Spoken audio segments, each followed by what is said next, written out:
Welcome to today's video in which I will give you a basic rundown of everything you need to know to apply for EPIK Fall 2021. Hello dear internet friends, welcome back to my channel, or welcome if you're new. Thank you so much for tuning in. I'm going to assume if you're already here that you know what EPIK stands for, but in case you don't, EPIK is English Program in Korea, and it's a program run by the Korean government to provide English teachers to Korean public schools. So I applied for spring 2021 and I managed to get my dream placement, which was Seoul, and I was super excited about it. I was over the moon, and then of course Miss Rona she just ruined everything. So it's been postponed. I'll be deferred to the fall 2021 term, which is what we're going to talk about today. Applications for fall 2021 only just opened a few weeks ago, so after you watch this video, make sure to quickly go and apply for EPIK 2021 fall, and hopefully I will see you in one of the group chats. Just before we get into the nitty-gritty of the video, I think it's very important to highlight the fact that coronavirus does mean that there are significant changes to the program and the application itself, and something that I will be addressing a little bit later on, but just keep that in mind. Make sure you stick around to the end of the video because I'm going to be rounding up all the costs to give you a basic estimate of how much it's going to cost you potentially and how much it has cost and will cost me to apply for fall 2021. But for now, let's take a look at the basic requirements to apply to the EPIK program. So the basic requirements to apply to the EPIK program are a university degree, a TEFL, CELTA or TESOL certification. You either need to have this already or be working towards it, and you need to complete it by the time that you start teaching. You also need to be a citizen from one of the 7 eligible countries, and these are the UK, Ireland, the US, Canada, South Africa, Australia, and New Zealand. Alternatively, if you are a citizen of one of these countries but you grew up abroad like I did, then the minimum requirement is that your education was in English, or at least the last 7 years of your education were in English.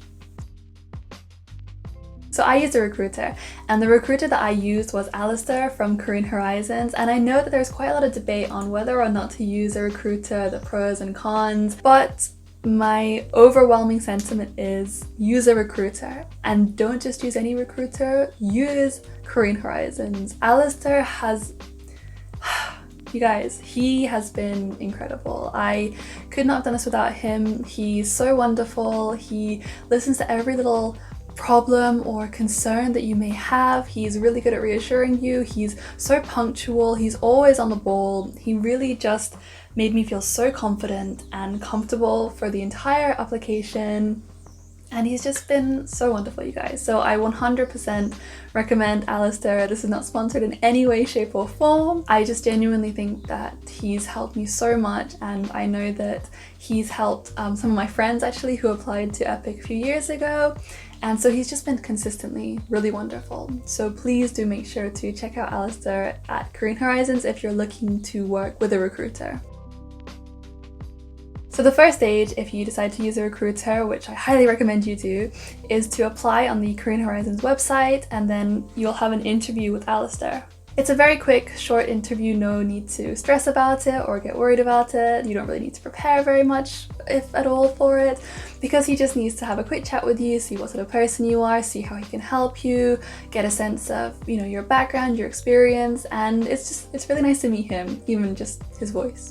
Meet his voice? You know what I mean. The second stage is the application form, which includes a lesson plan and personal essays. Now, this is going to take you a long time, so be prepared for this, and be prepared to get lots of feedback from Alistair and make multiple revisions and so many corrections, but make sure that you do listen to him because he knows exactly what he's talking about, and all the feedback he gave me was great, and I think that's definitely why I was able to secure the interview with EPIK. And perhaps if I'd have just submitted what I thought was right, then it wouldn't really have been what EPIK was looking for specifically, so really listen to Alistair, he knows what he's talking about. Along with your application form, you're going to need to submit a scan of your passport, a scan of your degree, diploma, certificate, and 2 reference letters. Then, once EPIK has looked over your application and has decided that yes, they would very much like you to be a part of their program, they will then schedule an interview with you. Dun dun dun! The interview is probably the most nerve-wracking part of the whole process. I remember how nervous I was for my interview, but I really didn't need to be because the lady who interviewed me was lovely, so very lovely. She didn't smile a lot, but she did smile towards the end when I made a little joke. you know, I chanced a joke, and I think it went down well because she did sort of smile and go. So I thought, you know, I took that as a win. When it comes to the interview, I have a few more tips that I'm going to give you later on after we finish going through all these stages, but really, it'll be fine. You'll be fine. You'll do great.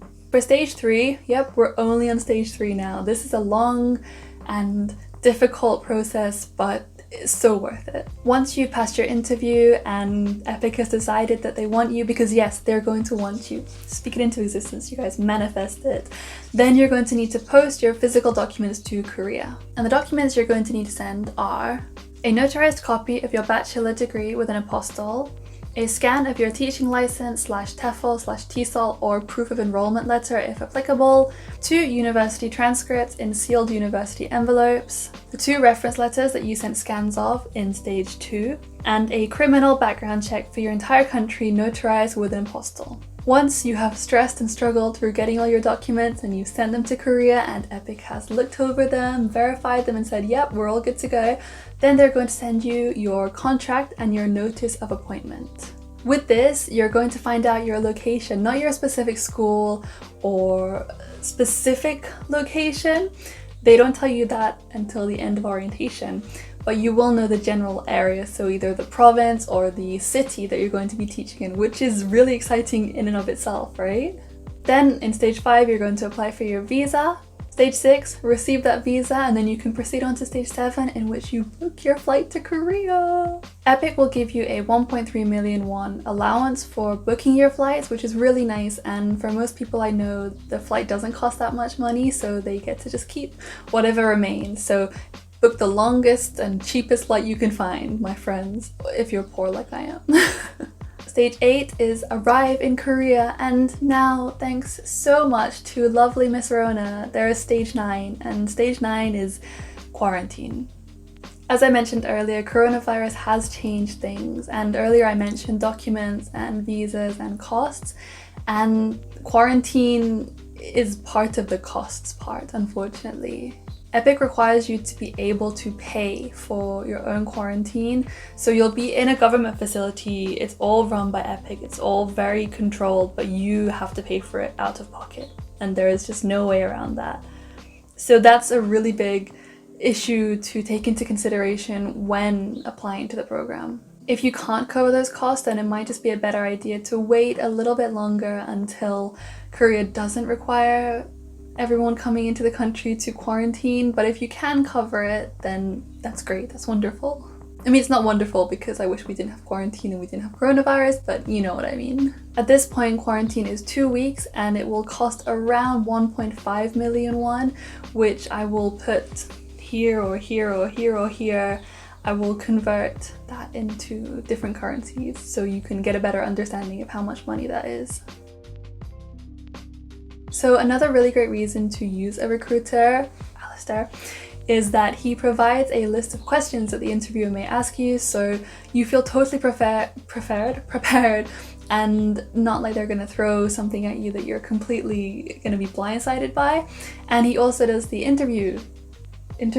the practice interview with you. So again, it's just more practice, more preparation, which, you know, the more the merrier.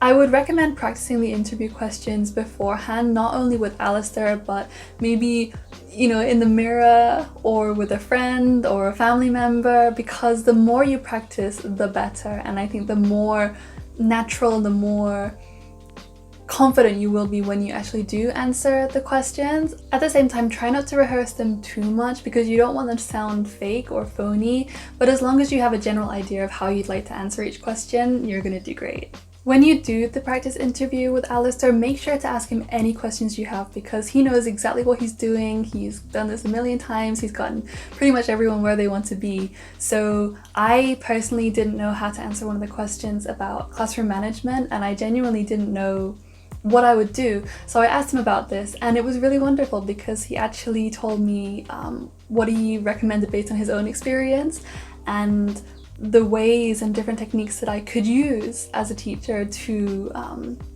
make sure that, you know, kids weren't being too rowdy, and, you know, how to understand where the kids were coming from and perhaps, you know, what reasons they may have for acting out. So I feel like not only did I come away with a really great way to answer the actual interview question, but I learned something, which I think is just really great, you know, kind of two birds with one stone. One of my biggest tips, which probably sounds really obvious and it's a little bit boring, is smile. Smile as much as possible. It's okay to be nervous. It really is. Like I said, I was shaking. I couldn't have coffee that morning. I was like cold sweating, but I smiled, and I think that it's really important to let your passion for teaching and for, you know, for doing this, for becoming an EPIK teacher, shine through. So as long as you are smiling and you're positive and you demonstrate that, you know, you're flexible and you understand, etc., etc., then I think that, you know, they're gonna see that you're a really bright, warm person who's gonna be great with kids. So make sure to just be yourself, be confident, and have that confidence that you're gonna do great. Also remember to focus on EPIK over Korea, and remember that the reason you're going to be going to Korea is because of EPIK. At the end of the day, this is a job interview and you're applying for a job. It just happens to be in a foreign country, which again is great, and it's wonderful to be excited about all the traveling and all the amazing food you can eat. But just remember to prioritize EPIK over Korea, if that makes sense. So emphasize to the interviewer that you're going to Korea for EPIK, not just the amazing food and 24-hour karaoke. The interviewer will ask you about your location preference, and for me it was of course Seoul, and she asked me how flexible I was about my location, and honestly I really wanted to go to Seoul. So I told her that I really wanted to go to Seoul because I have a lot of friends there and I used to be involved in some community work there, which I'd love to do again. But I also said to her, and I emphasized the fact that I was flexible, because you just have to be, you know, with EPIK it's EPIK. You know, you're going for EPIK, not Korea at the end of the day. So I made sure that she knew that I was, of course, flexible, that, you know, countryside could kind of be an adventure, even though I do already live in the countryside here, and I'm not, you know, I wasn't super excited about the prospect of going to just another countryside, even if it was Korea. But I was genuinely flexible, and I told her that, while, you know, kind of being like, Seoul, I love Seoul though, do you have any Seoul positions? But at the end of the day, like I said, you're going for EPIK, not for Korea. One of the biggest changes to the EPIK program, or the biggest additions to the EPIK program, is the quarantine. When you fly into Korea, you're going to need to go to a government-run facility for 14 days, excluding the day that you arrive in Korea. And I mean, that's it really. What more is there to say? It's a 2-week quarantine that you have to pay for. Like I said, 1.4, I think minimum, 1.4 million won. And I mean, you get fed. You get fed really nice meals, apparently. I heard it's actually pretty good food. And I mean, you just get to Netflix and chill. No, that's not what I meant, but you know what I meant. Just chill all day. And you can do whatever you want in your little room. I would recommend taking a look at some of the quarantine videos that the EPIK teachers from this intake have done, because I think they'll be really interesting, and I recommend checking them out to see if, you know, you could survive 2 weeks in quarantine. I really don't think it's that bad. It's pretty much how I live now, honestly. Of course, you're going to be paid by EPIK once you start working, but there is a considerable amount of time between applying, spending all this money, paying for quarantine, and then getting paid eventually. So for me, that's been the biggest issue, and something that I'm still a little bit worried about, but I'm positive that it will all turn out well in the end. So you guys, what I said earlier, positive vibes, you manifest it, we're gonna speak it into existence, right? Like I promised earlier, here is the total estimate for all the costs for applying to EPIK Fall 2021. There you have it. Please let me know if anything was unclear, or if you'd like a little bit more clarification on certain aspects. If you're applying to EPIK, please do let me know. It would be so cool if we were in the same intake. Like, how cool would that be? As always, thank you so much for watching. Please take care, stay safe, wear a mask, stay indoors, and I will hopefully see you in the next one. Bye!